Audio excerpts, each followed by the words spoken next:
Hello YouTube, Jason from Renegade Rants Comics. Today I've got a kind of a haul video.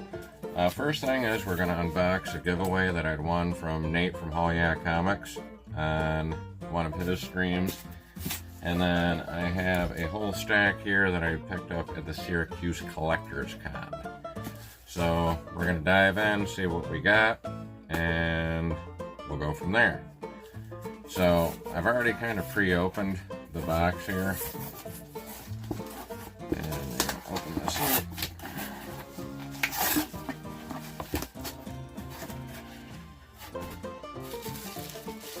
Let's see what we get here. Alright, so Nate gave me a little note here. Jason, congratulations on winning the giveaway. I appreciate you watching. Your videos are great, brother. I seriously think you have one of the best narrator voices in comic book YouTube. Enjoy the books, my friend. We'll talk soon. Nate from Hall Yeah. And then he gave me a couple of his stickers. And as I am sticker people, I appreciate all sorts of stickers. So let's get in here and see what we have.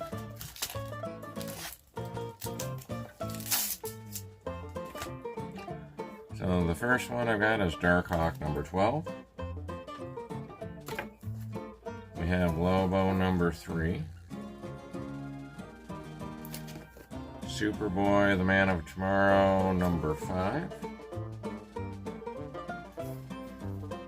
Superman Action Comics number 22. Booster Gold number 24. Secret Origins of the Justice League, Part 1 of 3, number 33. Invasion Aftermath Extra Justice League International, number 23. Shadow of the Bat, number 21. Blow the cover on that, actually. Fantastic Four, number 10. And the book that I wanted so bad when he was doing the giveaway. So this is Superman and Wonder Woman, compliments of Radio Shack, the biggest little name in computers.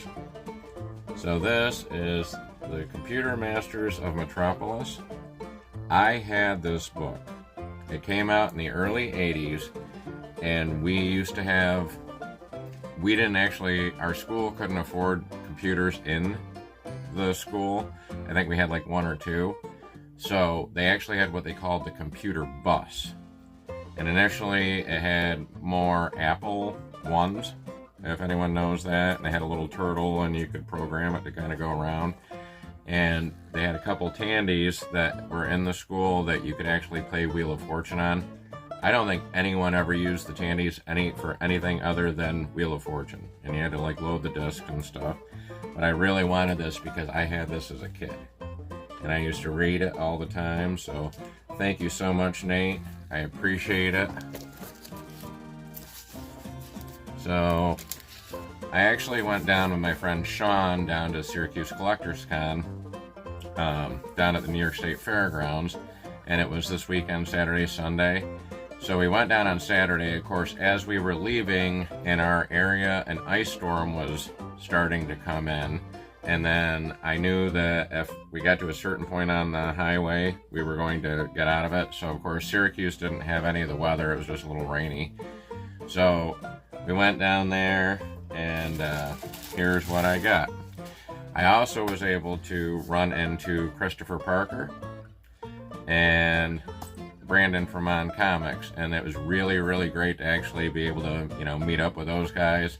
They had got there a little bit ahead of time because we were kind of slowed down by traffic, and I kind of slowed down for the weather a little bit, but it was a really, really good day. So let's see what we picked up. So the first thing I started to do was look for my Punisher Warzone and More journal. So if you watched my last video, I kind of was feeling the pressure of doing videos all the time, and I was feeling a little bit of burnout. And the nice thing was, when I went to this, it didn't have a lot of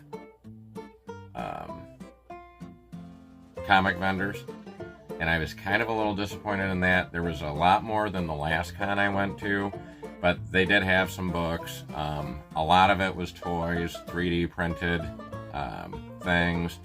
You know, I mean, but it was a pretty good event and a pretty good turnout. So I was mainly going in to try to finish off either Punisher Warzone or War Journal, and I got a good stack of those. So for the Punisher Warzone, I got number 14. And this is from 1993, and it was Andy Lanning and Dan Brett. And the cover was Mike McCain. And I love this cover because if you look very closely, it's got November 23rd, 1963, no, February 23rd, 1993. And if you don't know what this cover is homaging, it's the picture of Lee Harvey Oswald, which basically, instead of him actually holding the rifle in the newspaper, he's got a rake and hedge clippers. So I thought that was kind of cool. Then we have Punisher Warzone number 24. And this is from 1994. It is a key. It's the first appearance of Amy Bendix. And she was introduced as a little girl, but she is actually the inspiration for the girl in the second series on Netflix of the Punisher that he's trying to help out. So it's kind of cool. Of course, I had my list. I had a key collector on my phone, and I ended up buying this twice. But it's a key. I'm going to throw this in a bin because I've been trying to actually come up with some giveaway books. So I'll have one of these for a giveaway coming up. Then I've got Punisher Warzone number 35. And this one is Chuck Dixon and Joe Kubert on the art. I was able to find Codename Wolverine, Top Secret number 50. And this is from 1992. It's the key. It's for Shiva and die cut. And it was a Larry Hama story and Mark Silvestri on the cover. And Silvestri is actually going to be at Terrificon this year. I don't know if I'm going to have him sign that. I might just bring it down. Like I said, I'm going to try to get away from spending so much money on signatures and just kind of more into books. But I kind of do want him to sign. I've got the X-Men cover from Deadpool and Wolverine where Wolverine's on the X-Cross. So I think I'm going to have him sign that one. I haven't really decided yet. I want to kind of see what pricing is before I get too far along. So, continuing on, I got the Punisher War Journal number 13. And this is from 1989. And this was Carl Potts and Elliot Brown. And the cover was Jim Lee.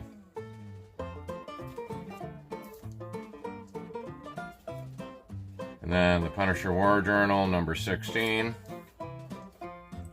And this is from 1990. Mike Barron and, of course, Mark Teixeira on it.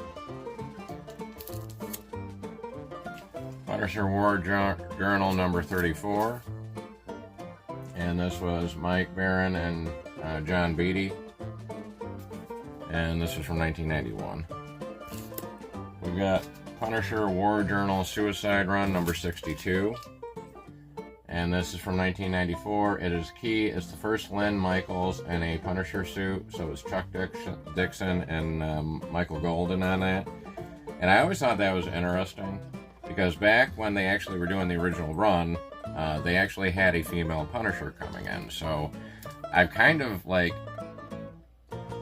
they wanted to get rid of the character. They wanted to get rid of the character so bad when they came up with the not great new Punisher that they had out. I'm like, you know, you could kind of go back and maybe figure out, you know, the female Punisher aspect of it. I think it would really be cool to have like a female Punisher again. You know, just throwing that out there, but I think that they want to kind of stay away from the character. I'm hoping that with Bernthal's return on Daredevil, that it might spur them to maybe come back out with something, even if they did like some classic stories or something. So finishing off my Punisher haul.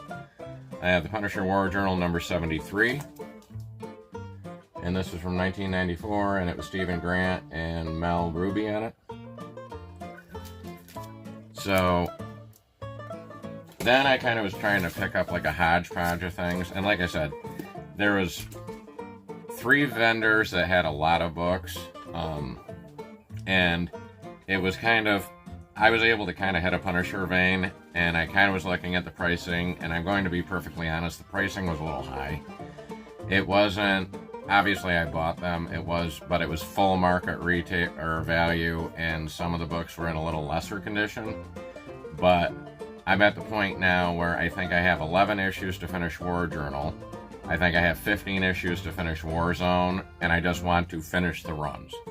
That's my main goal for the rest of the year, you know, and picking up other things here and there. So after we had finished at the Collectors Con, we actually went over to Funky Town Comics, and here's what I got over there. So anytime I can find it, and I swear to God, every time I go in Funky Town, it's usually probably a couple months, 2 or 3 months before I get there again. I always find one Jonah Hex I need for my Jonah Hex run. So this is Jonah Hex number 68 from 1983. Michael Fleischer and Adrian Gonzalez on the cover.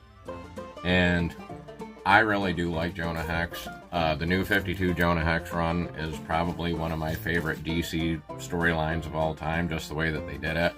And so I only have, I think, 27 or 28 issues of the Jonah Hex. I have 2 of the number 1s. One is in really, really rough shape, and the other one's semi-decent. So, but I really want to try to get that. So we're going to try to finish that up at some point. That's not a goal for this year, but if I find a couple issues here and there, I'm thinking at Terrificon, I'm going to actually kind of look for that one a little bit more. We have Secret Origins starring Nightwing and Johnny Thunder, number 13. And this is from 1987, and just about everybody worked on this book. Roy Thomas, Dan Mishkin, Dan Thomas, Mike Clark, Eric Larson, and Mike Gustovich. So I just thought that was kind of cool to add in, and I do like Nightwing. I started collecting a lot of the Nightwing because my friend Dave had given me a box that had a bunch of Nightwing in it, and the Outsiders, that kind of thing. So I picked a few up here and there. It's not anything that I'm going to spend the money on versus my Punisher completion right now, but if I find them cheap, I'll pick something up. Then, of course, this one goes out to Hagen and Nate, and our friend K Munin, who hates him with a passion. I got the Protectors number 7 because I could not pass up this Ferret cover. Couldn't do it. So this is number 7 from 1993, and it's R.A. Jones and Tom Demick and Mike Miller on the art. So I ordinarily don't go try to find a lot of Silver Age or even Golden Age, that kind of thing, because it's not really anything I collect, and usually it's kind of high priced and for what my collecting goals are, but I could not pass this up because I love this cover. So this is Our Fighting Forces Lieutenant Hunter's Hellcats number 106, and it's a 12 center, and I just love the cover on that, just him going after all the other guys, or the guys going after him. This is from 1967, and it was Jack Abel and Irv Norvik on it. And it's actually not in the greatest shape, but for 1967 12 center, it's not in bad shape, and it was $3. So pick that up all day long. Now, this next book is, I always talk about my Uncle Vern and the books he had left around, or laying around, that got me into comics. This one right here is, again, one of the first ones I ever read. And I read this thing. I could probably, I haven't opened it up yet because it's a square bound, but it's kind of rolled over on the side. I don't know if you can see that. I mean, it's, you know, connected and stuff like that, but the only thing that was really kind of off, other than kind of the spine roll, was somebody had put a number on it, but I didn't really care. This one was the most expensive book I bought all day. It was $10, but just from this nostalgia of, I just remember this. This is number 225 from 1974, and it had Carmine Infantino, Dick Dillon, and Pat Broderick, and then Bob Haney was the writer, and Robert Conagher and David Wood, plus. And there's different stories all down through here. So they had the main story and then all the other little stories in there. So I love World's Finest. And pricing on them isn't horrible. I mean, you can find them anywhere from 10 to 20 to 30, especially down at Funky Town where I go. I'm going to kind of look for those at Terrificon too. I'm kind of hoping if I can pick some of these up, I kind of want to give them back to my uncle. Because he's in his 60s now, and he hasn't collected in years. I know he was, at one point we were talking, and he actually, once the Marvel movies had came out, and he was always a DC guy, but he kind of was reading some stuff online, I believe, kind of thing. And I'm like, if I can actually pick up some of the books that I remember he had, put them in the collection and even just give them to him, because that's what got me into comics. I think that would be kind of cool, like his little Christmas present, or maybe for his birthday or something. So that's the plan. Luckily, I'm pretty sure he doesn't watch this, so I won't be a main spoiler. So the last few books that I picked up, and this is something I actually have decided I'm probably going to start collecting.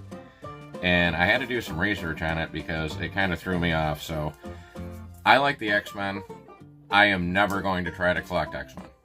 And the reason being, I pick up a few books here and there that I know the stories are related to, like Wolverine, or, a story arc that I really like. But it's just daunting, the amount of X-Men titles that they had out there. But I know that Classic X-Men was kind of a reprint on some of the older issues, but they actually added storyline in, and Claremont wrote quite a few of them. So I was able to find Classic X-Men number 18, and I just love that Magneto cover. And that was from 1988, and it was Claremont and Arthur Adams on it. I was able to find Classic X-Men number 30, and that was Claremont and Steve Lytle on it from 1989, and I just love the Hulk skull on the Wolverine claw. And we got Classic X-Men number 45, and that was from 1990, and again, Claremont and Steve Lytle. And then this is what threw me off, because then I found X-Men Classic. So these are Classic X-Men. Then I have X-Men Classic, and this said number 49. I'm like, well, is it the same series, or did they switch and there's an extra series in there? So this one was from 1990, and I just got it because I like the Doom cover. Claremont and Steve Lytle on that. So I decided to do a little research on it, because I know that Classic X-Men had a huge run, and there's a lot of issues, but comparatively, being able to collect those versus trying to collect all the X-Men, like, I'm never going to have an X-Men one. And I actually wouldn't even want to buy one. I would rather have somebody that is huge X-Men fan having that, versus if I did have the money to pick it up and I'm like, I like the X-Men. Classic X-Men, on the other hand, I think would, like, scratch the itch, give me the stories that I want, because it would be most of the retellings of the original stories anyway, add a few things in, and it would just be a different run to kind of collect. Plus, I think they're more affordable. So what I found out is that from 1986 to 1995, there was 110 issues. It was Classic X-Men, and it was originally called X-Men Classics for the first few issues, because I think they did like a 3 issues part in the early 80s, like maybe 83, and then in 86 they came out with X-Men Classics, and then, or Classic X-Men, and then around issue 45 they changed to X-Men Classic. And then I know a lot of them kind of when they kind of finished it off, it kind of went to Uncanny X-Men. Like, they just kind of, like, moved the title over. And then just, it was all new stories after that, so... So, my hope is that maybe I can start looking at that. I know I have a few issues, and I have Key Collector, and I was trying to look some of the stuff up, and Key Collector is an app, and I'm not sponsored by them in any way, but it's nice that you can have it right on your phone. You can pull stuff up and look at it. I actually went down with my list this year, and basically it was, I still ended up buying a book the same because I didn't check it off the list. It was one of those things that was really, really kind of crowded in.